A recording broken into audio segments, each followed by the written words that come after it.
Hare Krishna. Welcome to a Bond of Love interview series brought to you by the Vaishnava Ministry North America. These conversations allow us to dive into the memories and wisdom of Srila Prabhupada's female disciples. I'm Mohini Devi Dasi, and today I'm very happy for the opportunity to sit down for an inspiring conversation with Her Grace JayaGauri Devi Dasi. JayaGauri Devi Dasi joined ISKCON on February 4, 1976, and later that year, she received initiation in New Mayapur. She later received second initiation in Vrindavan. Both initiations were personally given by Srila Prabhupada. While in Vrindavan, she served as a seamstress for Krishna Balarama. JayaGauri Prabhu distributed books and led a small female traveling sankirtan party. She married Mahavira Prabhu and served at the Bhaktivedanta Manor, where she started a nursery school at the gazebo. In Brazil, she served as translator and editor for the Bhaktivedanta Book Trust. JayaGauri Prabhu had a successful restaurant in the capital city for many years. She raised 5 children in Krishna consciousness and held home programs every Sunday in Brasilia. She has served as pujari and bhoga service in Brazil, and when she was in Canada, JayaGauri Prabhu served us at the farm milking cows, making butter, and whipped cream. Once in the United States, she ran a nursery program at the Miami Temple, and in 1992, she moved to Alachua, Florida, where she served as a seamstress for 15 years. She served at ISKCON Foundation under Her Grace Sudharma Dasi for many years while raising healthy, well-adjusted children. She's been a yoga teacher for over 30 years, offering home workshops on Bhagavad Gita principles. She's now playing a grandmother role to her family and other families. Welcome to A Bond of Love, JayaGauri Prabhu, and thank you so much for being with us today.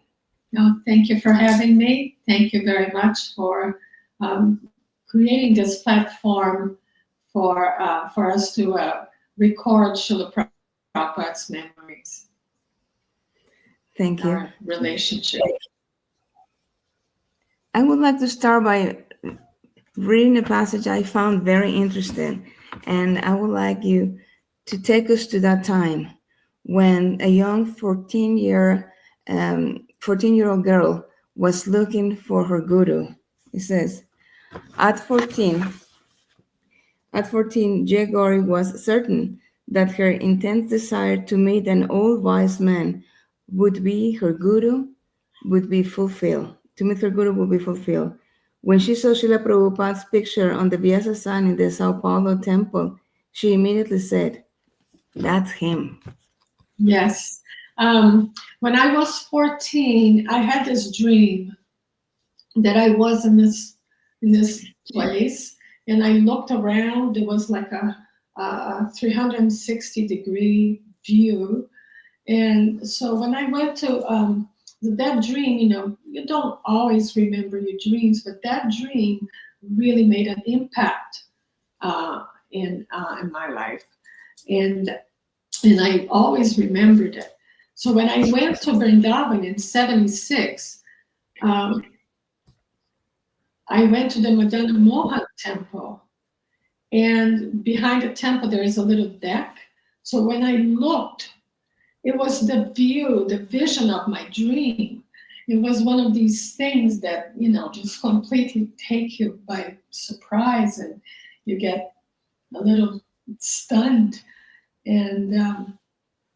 And so that was the dream. And I always had that desire for this old and wise man that was going to guide me through this lifetime. So that's when I saw Srila Prabhupada's eyes in the Vyasa-san. They completely, they connected with me. And what I found was that when I met Srila Prabhupada in person, there was no difference from the Srila Prabhupada in the picture. It was the energy. Prabhupada is present in his pictures. That was like, he always said that. And so I was already on path of spirituality. I had a clairvoyant lady that I was taking instructions under, doing astral projections and all these spiritual things and crystals and meditating and seeing aura. My father was a Rosicrucian, so we had I had the background of this kind of meditation.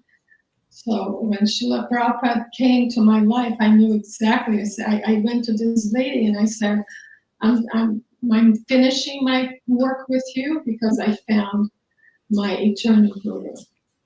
And so I went to, I used to be a macrobiotic. And so I went to the macrobiotic restaurant and talking to people there, I found out there was this nice group in Sao Paulo because I lived in Brasilia, in the capital. There was this nice group that played music in the street and chant, and it was very happy and very nice people. So I said, oh, I was on holidays from university, and I said, okay, let's go see them. So just took a bus overnight, went to Sao Paulo, and we arrived there at the temple early morning. The devotees were having breakfast outside. And the ladies in one area, the men in another area. So as I start coming down, all the devotees start paying obeisance, and the ladies start paying obeisances to me. I thought they thought I was a devotee from another temple because I was dressed like a devotee. I had the long dresses and something in my head. So I kind of looked the part. And so that was my first day. Didn't know the movement, didn't know anything about it. So in 2 hours, I was reading the Sri Upanishad and Prabhupada answering all the questions that I had. And I was put in a sari by one devotee, a lady. And this one lady, her husband was about to take sannyas. She was from Argentina. Argentina was having a real political problem at that time. So all the devotees from Argentina came to Brazil. And so she was telling me, she was walking behind me the whole time, telling me all the rules and regulations. Oh, when you sleep, you're in a sleeping bag, you roll the sleeping bag, you wash the floor. You use the bathroom, you have to leave it cleaner than you found it. And things like that. So all the rules and regulations, the 4 regulative principles. So I never left home. I never went back home. I just joined right then and there. And so there was a instant joining the temple. I never had to see the devotees before, or no, it was just right there and then. And I joined that day. I remember it was February 2nd, 1976. Amazing. You have such a strong conviction at such a young age. Amazing. Yes, thank you. Yes, it was a gift. I think it's from my parents. My father was into yoga, and he used to do this discography, how when you meditate and you kind of write. So he had this. He always interested in yoga, and there was a writer. There was an American that he wrote on Vedic, on yoga. His name was Ramacharaka. You can find his books online. And my father, as a young doctor, he used to read that a lot. So, and so my father was, he always wanted to have a daughter. I guess he wanted me to come to his life. So he was always very kind to me. always very loving. And so when I found Srila Prabhupada, my father was reading Prabhupada's Bhagavad Gita. And my father's Bhagavad Gita was all underlined and written on the side, and he really studied it. And so I was very grateful to have that my parents and my father very important in my life. Amazing. So you have, of course, you see Srila Prabhupada in the picture in Sao Paulo, and you're immediately have that connection. So what Yes. went through your heart when you first saw Srila Prabhupada and said, like, okay, When I saw him in person, so before I saw him in person, when I was in Bhaktivedanta Manor, he had just left the day before when I first got there. He was, so I said, oh boy, props. But they gave me the service to clean his room. So I was there and I'm clean. And Prabhupada's energy was very magical. And the potency, you know how when you meet somebody that is very charismatic and the energy is really bubbly? That was Srila Prabhupada. So all in his room, everything was impregnated with his energy. And then there was going to be initiation in Nouvelle Mayapur in France. So we went with Jai in a car. We went first to Germany and then down to France. And so Srila Prabhupada wasn't feeling very well at that time. So he was watching from the castle in his room.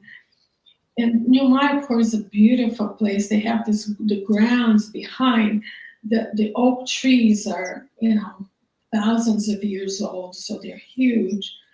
And so the devotees were sitting in a circle, and they were all eating prasadam. And Srila Prabhupada looking from his window. Yeah, I could feel, the spiritual master is happy to see the devotees eating Bhagavad Prasadam. So we always sing that every day. And so that was a very powerful also, because Srila Prabhupada was, the connection was instant. And so that's where I got my initiation. And because at the time I couldn't speak English very well, I had learned English grammar in school.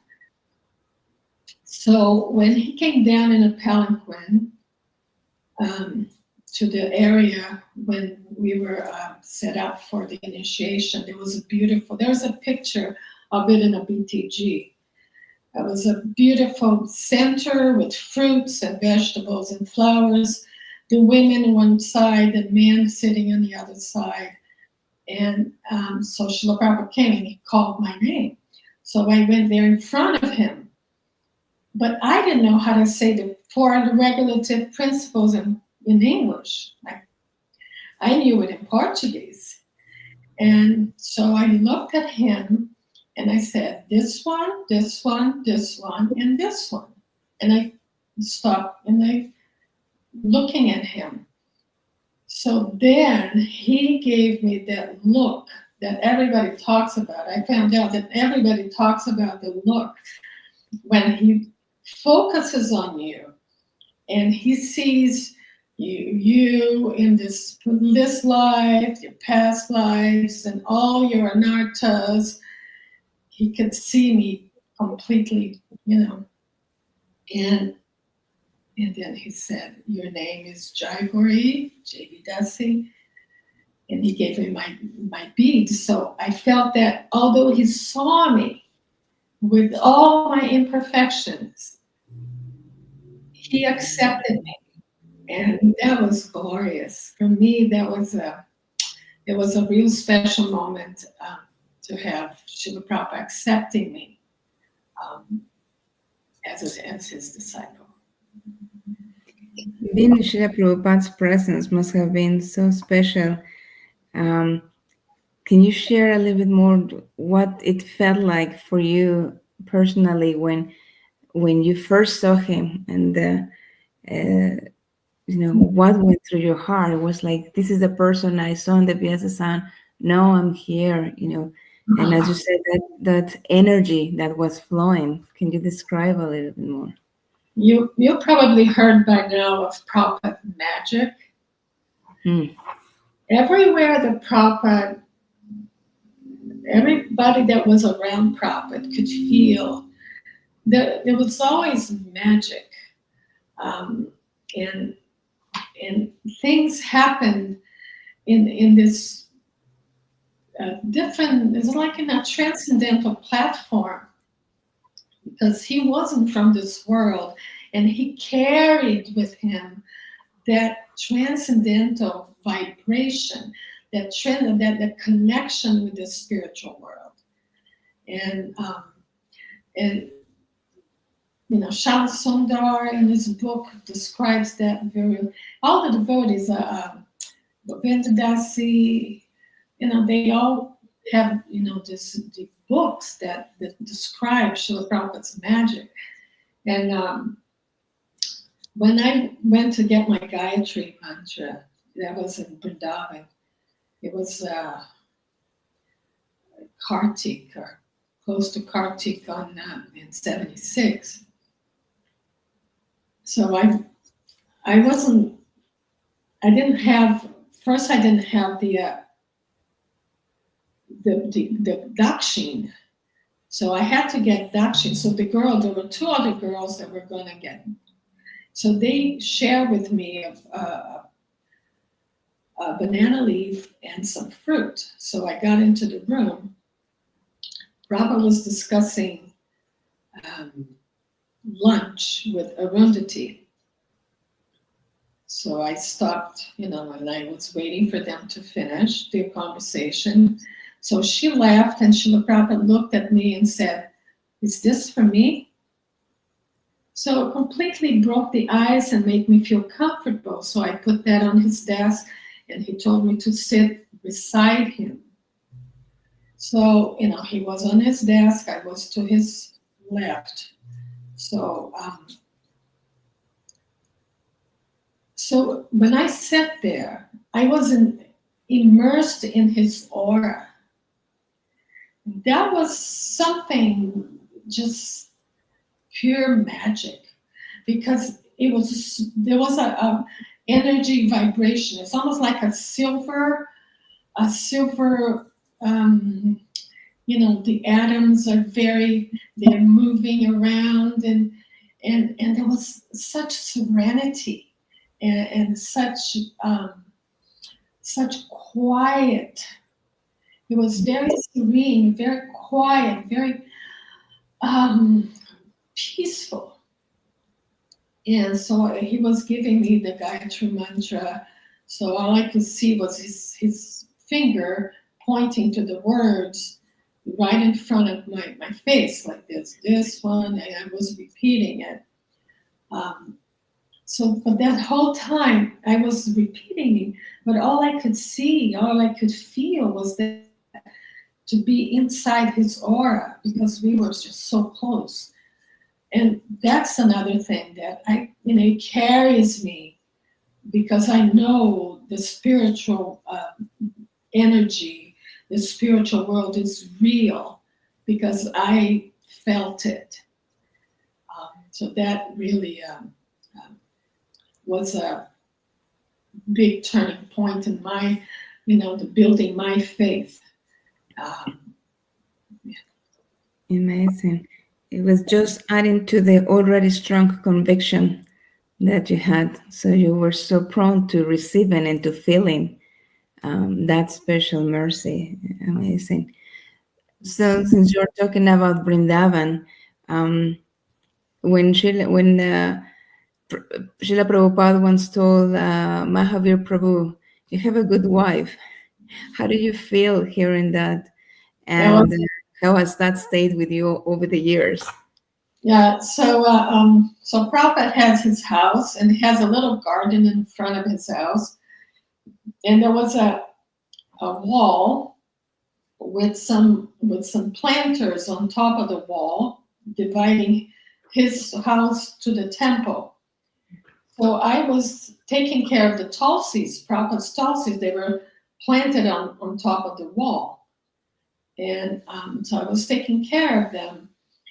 And Srila Prabhupada was on the window and on his house, inside the house, at the window with Mahavir and looking at me.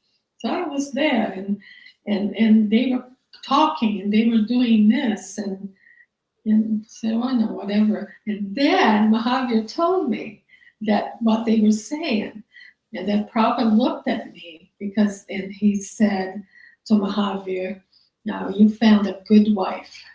You have a good wife."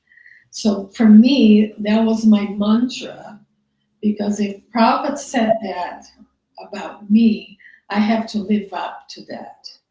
So my whole life, I I try to be a good wife to my husband.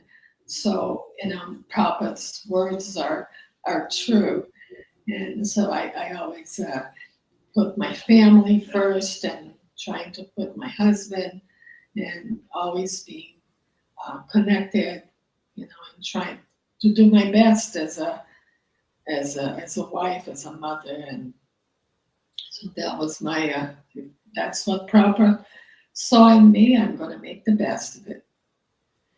Is that what probably was your personal instruction or moment with him that has stayed with you the most, would you say? Well, Prabhupada's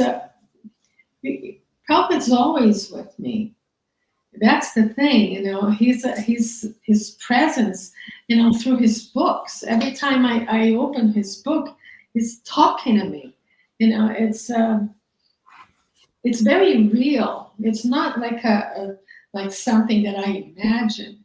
Like if I'm looking for some counsel on something, and I open Bhagavad Gita, and probably right there, I can find it. I can find Srila Prabhupada's talking to me. It could, it's not like a gibberish. It's real. Prabhupada is, he's present in his books, and he can, we connected because we have that connection. I can find Srila Prabhupada's guidance whenever I need it in his devotees. And so the more I can connect with Prabhupada through lectures, I listen to lectures every day. I listen to his devotees, to the movement, all the people's lectures, and I'm selective in who I'm going to listen to. And sometimes I listen to find out what kind of people are speaking, because there are a lot of good souls out there that are carrying on the movement. So you have to be, you have to know who's who and who you're going to give your aura reception to. But Srila Prabhupada is very present still, and he's still every day. I chant my japa. I'm praying to him. I wake up. First thing I do is to pay my obeisances to him. I have my Giriraj. That was it was given to me by Radharaman Temple. What's his name?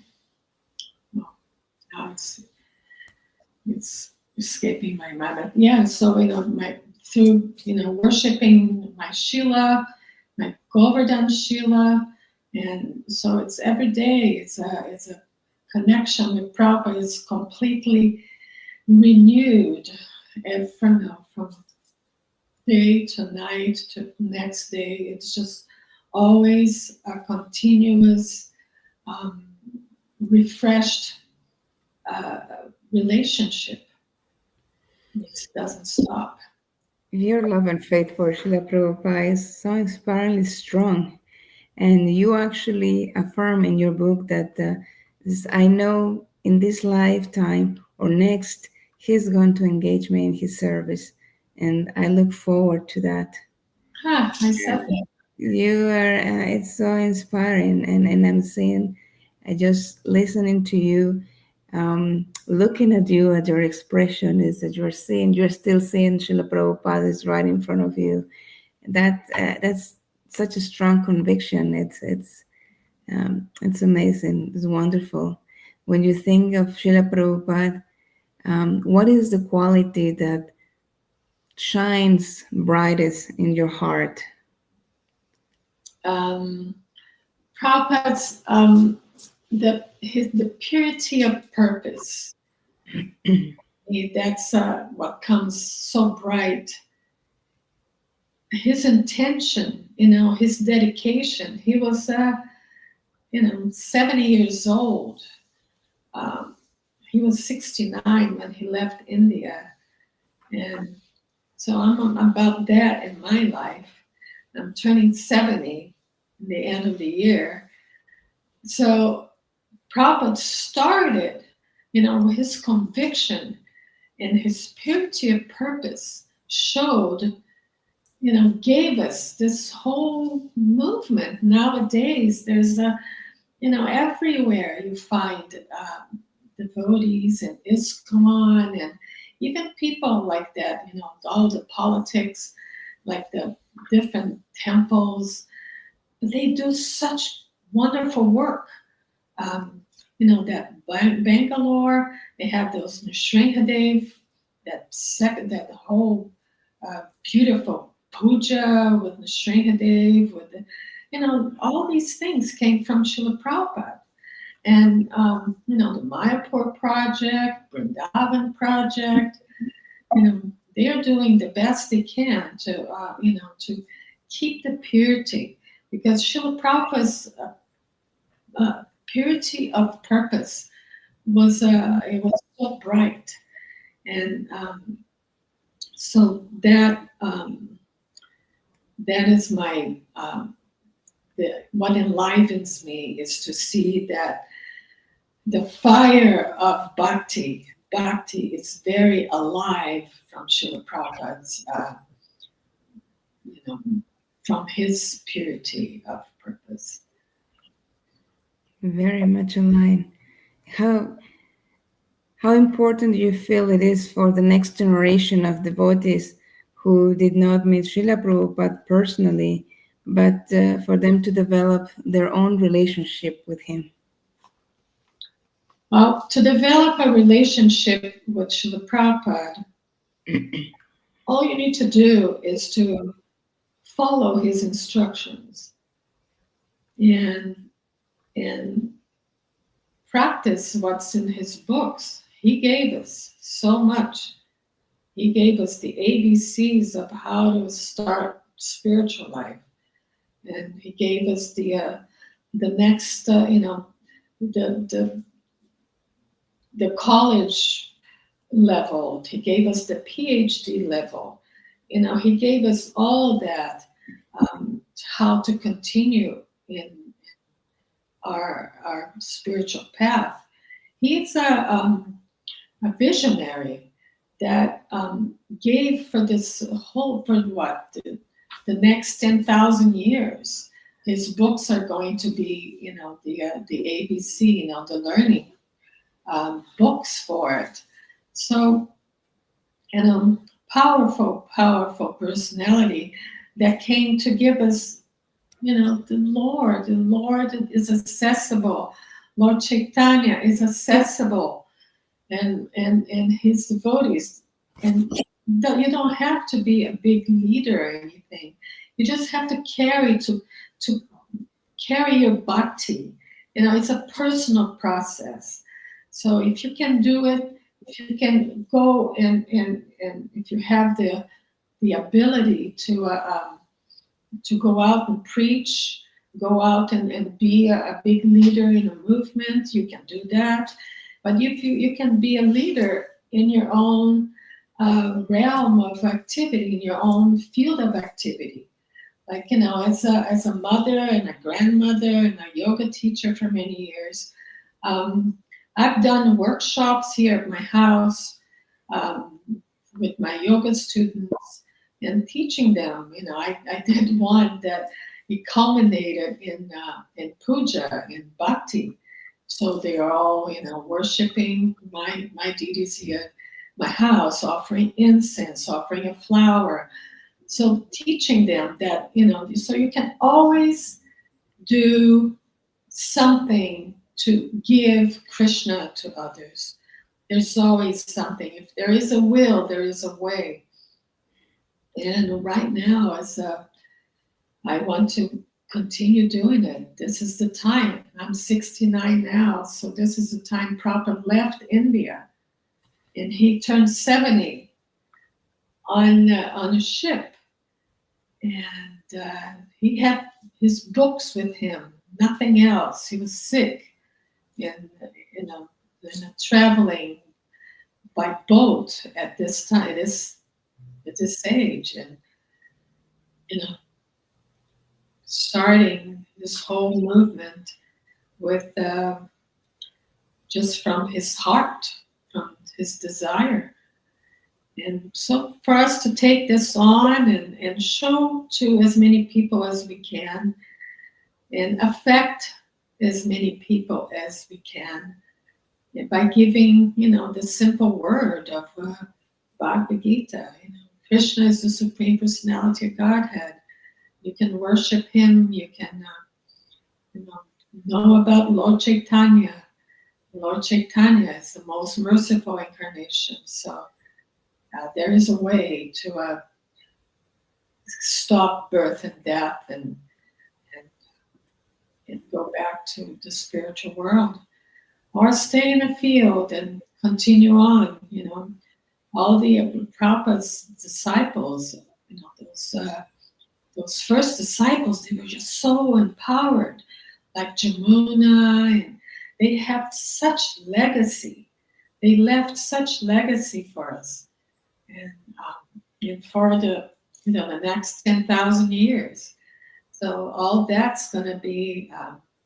So if we can contribute a little bit, we're very grateful to be engaged in service.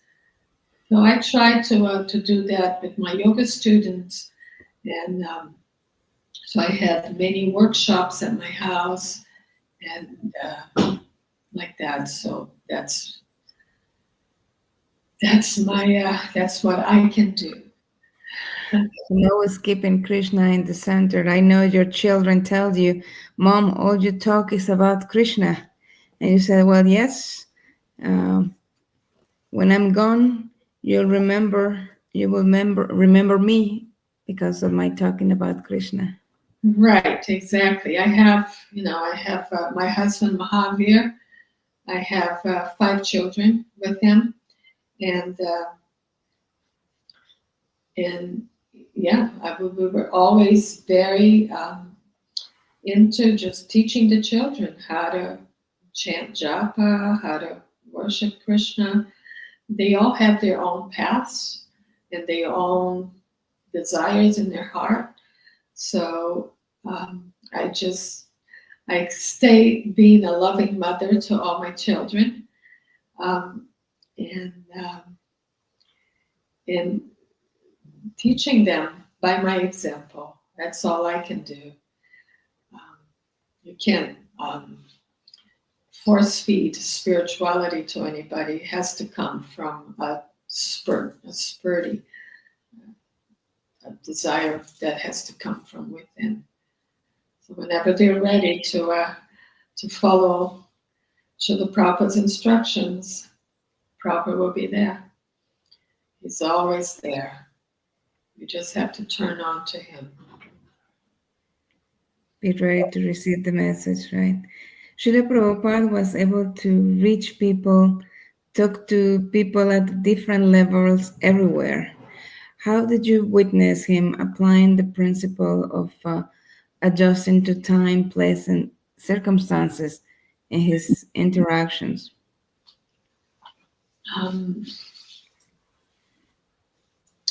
um, can you repeat that again? I'm sorry.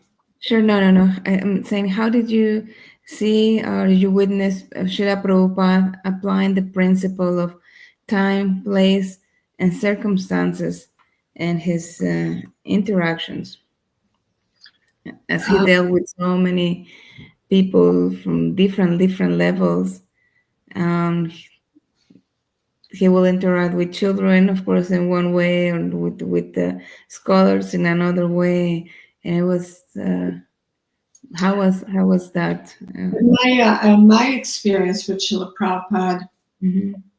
I saw him in Vrindavan. He was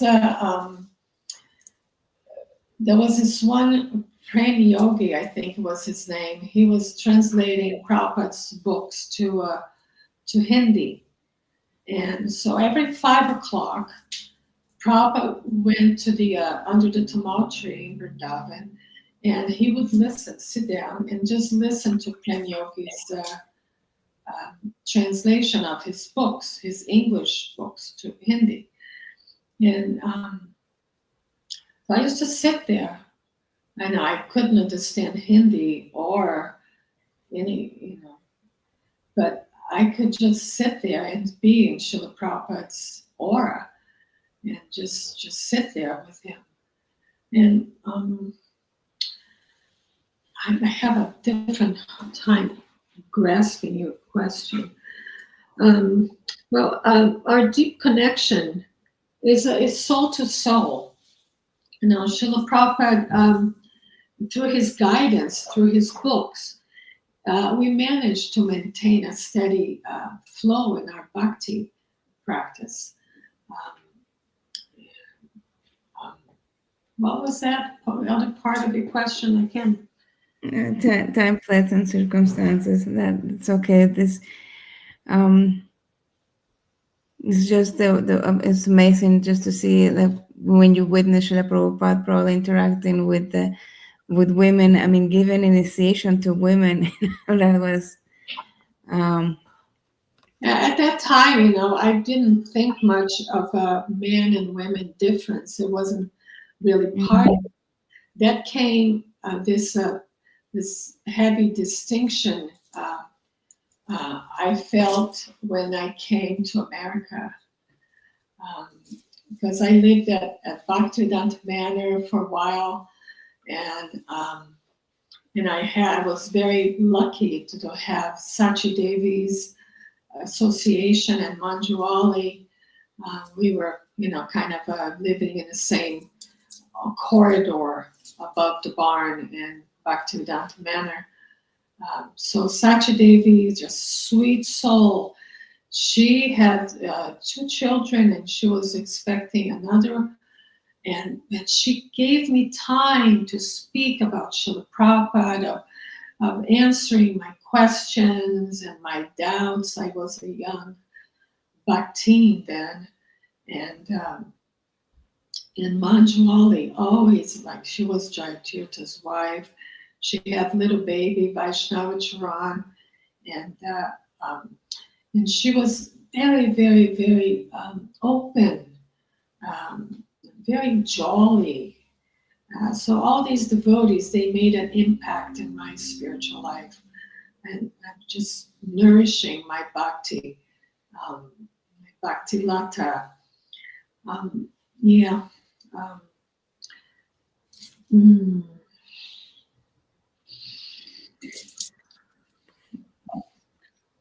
what are the if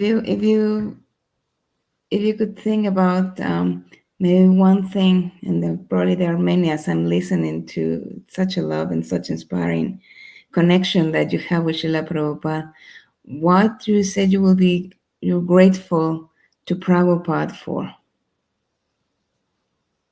What am I grateful for Srila Prabhupada? Yes. Oh, I'm grateful for him to planting this seed of bhakti in my heart, and for the determination that he inspires me to continue throughout my life, my bhakti yoga practice, because his determination and his enthusiasm and his vision, he could, by his words and by his writings, he's giving us the spiritual world. And so that vision, that connection to the spiritual platform is so inspiring for me. And I go on in this life, in the next life, and I don't want to stop. I want to always be connected with Srila Prabhupada and with his mission of giving Krishna to everyone. So I feel very blessed to be able to have devotees in my life, to be able to hear classes, I feel inspired by having, to hearing Bhagavatam every day, and it's a very fresh. A spiritual life is very fresh, always, like very new. There's always new things that that comes up, and when I have difficulties, I always take shelter in Srila Prabhupada. I always take shelter in the holy names, because that's what Srila Prabhupada taught me. And he is my guru, and he's my lifeline towards Krishna. I don't have any other aspiration than to be a good disciple of his and work for his pleasure. Srila Prabhupada is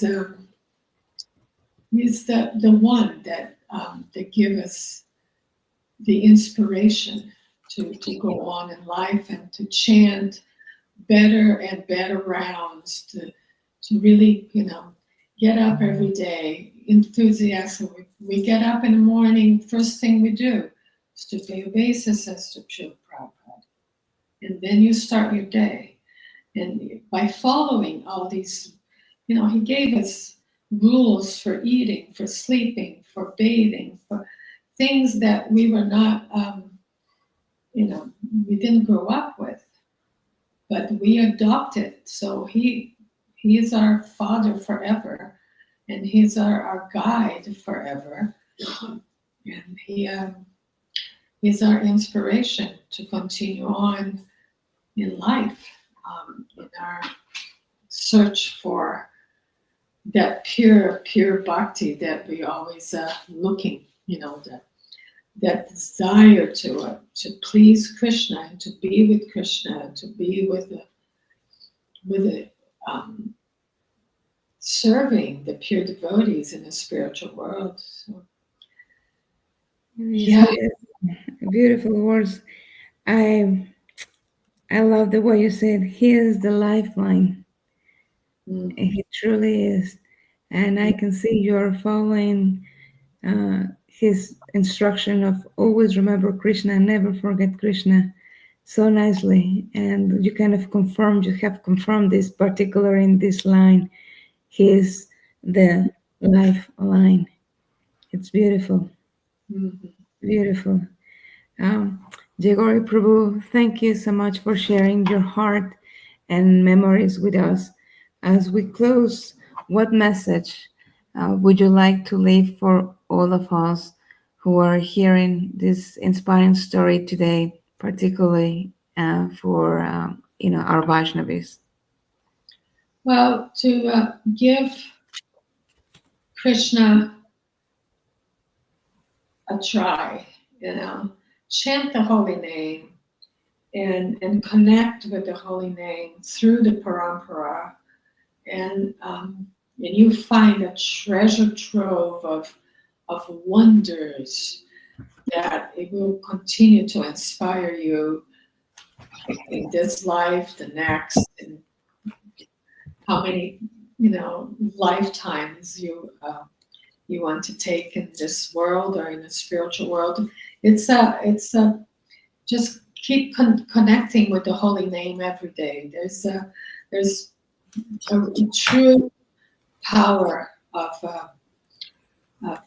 to be able to hear the holy name and feel Krishna's presence in your life and serve, serve the Vaishnavas, serve your Lord, serve your deities, practice bhakti yoga, and and then chant and be happy. It works. Thank you so much. Thank you once again, Prabhu, for sharing these beautiful, beautiful memories with us. And to our viewers, thank you for joining us today. If you would like to read the story of JayaGauri Prabhu, along with many more inspiring stories of Vaishnavis, you can find the book A Bond of Love on Amazon, and the link is being shared here. We appreciate your support and hope you stay tuned for more uplifting stories as our Bond of Love interview series continue. Thank you so much. Thank you, Prabhu. Hare Krishna.